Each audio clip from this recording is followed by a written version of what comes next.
अनोखी शर्त। ईरान का बादशाह बहुत दिनों से परेशान था। यूं तो हर तरफ खुशहाली का दौर था, मगर बादशाह की परेशानी की वजह इसकी इकलौती बेटी शहजादी शाह थी।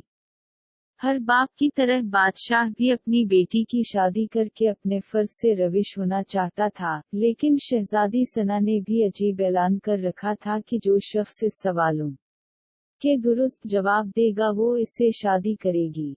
आसपास की रियासतों के कई शहजादे आए मगर नाकाम लौट गए। इस मुल्क में नौजवान तालिब इल्म भी रहता था, इसका नाम आजम था। उसने अपने वालिद से कहा कि वो भी अपनी किस्मत आजमाना चाहता है।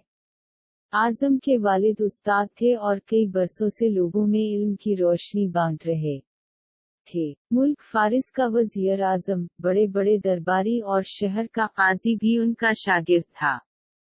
बाप ने बेटे की ख्वाहिश देखी तो बोले, बेटा अगर तो ना काम लूटना तो तेरा कुछ नहीं जाएगा। लोग क्या कहेंगे कि एक उस्ताद का बेटा नाकाम हो गया। आजम अपने बाप से कहने लगा, बाबा बड़े बड़े शहजादे लौट गए, अगर मैं भी ना काम हो गया तो क्या हवा, ये तो मुकाबला है, जो भी जीत ले और शायद वो खुश नसीब में ही हूँ। आखिर बाप को बेटे की जिद माननी पड़ी। आजम खुशी खुशी महल की तरफ चल पड़ा। शहर भर में ये खबर जंगल की आग की तरह फैल गई कि एक आलम का बेटा किस्मत आजमाने महल में चला आया है। मुकर्ररा वक्त पर महल लोगों से खिच्चाखच भरा हवा था। बादशाह तख्त पर बैठा था। मलका आलिया भी महल में मौजूद थी। वजीर, अमीर, दरबारी और अवाम अलनास सब दरबार में मौजूद थे। आखिर शहजादी ने अपना पहला सवाल कर डाला। उसने शहादत की उंगली फिजा में बुलंद की। आजम ने कुछ देर तौक़ुफ़ किया और फिर शहादत वाली उंगली के साथ वाली उंगली भी फिजा में बुलंद की। ये देखकर शहजादी मुस्कुर इन्हें और मलका आलिया बोली, शाबाश ए नौजवान, तुम पहला मरहला कामयाबी से तय कर गए हो। दूसरे सवाल के लिए शहजादी कुर्सी से उठी और हाथ में तलवार लेकर हवा में चलाने लगी। कुछ देर बाद वो दोबारा अपनी निशस्त पर आकर बैठ गई। बादशाह समेत हर दरबारी की नजर आजम पर थी। आजम खड़ा हवा और अपनी जेब से कलम निकाल कर फिजा में बुलंद कर दिया। शाबाश है नौजवान, हम खुश हुए, ये जवाब भी दुरुस्त है। मलका आलिया की आवाज दरबार में उभरी। ये के साथ दरबार मुबारक हो की आवाज से गूंज उठा। दो सवालात किया थे, उनके जवाबात किया थे। अब हर शख्स इस पर गौर कर रहा था कि शहजादी ने किया होछा और आजम ने किया जवाब दिया। लोगों के लिए ये एक राज था। आखिर शहजादी ने तैसर सवाल कर डाला। तेजी से मेट्रथियां उतरी और तेजी से सीढ़ियां चढ़कर दोबारा अपनी निशस्त पर बैठ गई। ये बड़ा अजीब वाओ गरीब सवाल था। हर तरफ खामोशी थी। लोगों की सांसें रुकी हुई थी। अब तो आजम के हाथ पांव ठंडे हुए जा रहे थे। आखिर इंशिम खड़ा हुआ और अपने दिल पर हाथ रखकर शहजादी की तरफ देखने लगा। मरहब्बा ए नौजवान, मुबारक हो, शहजादी ने तुम्हें पसंद कर लिया है।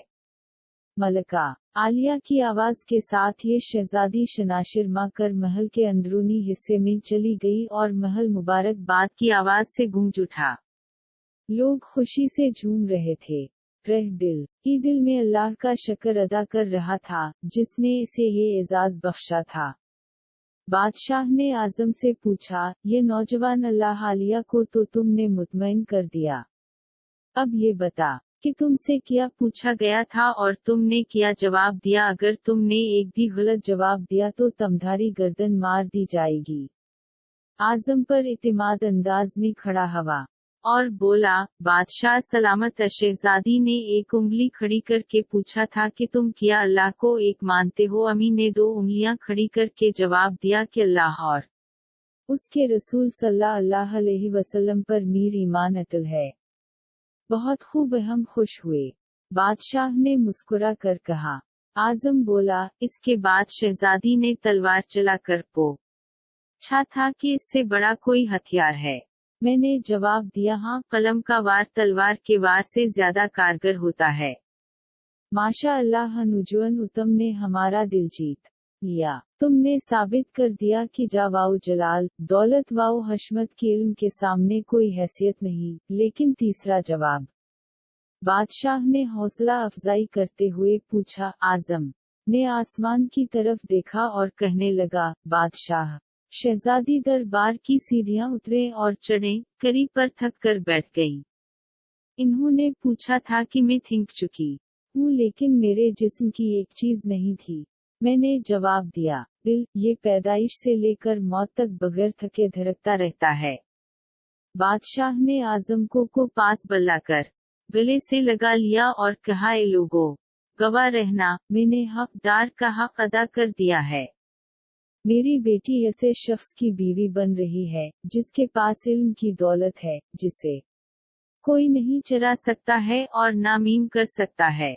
बादशाह ने उसी वक्त खुशी खुशी आजम और शहजादी सना की शादी मिलेकर दी है साइन।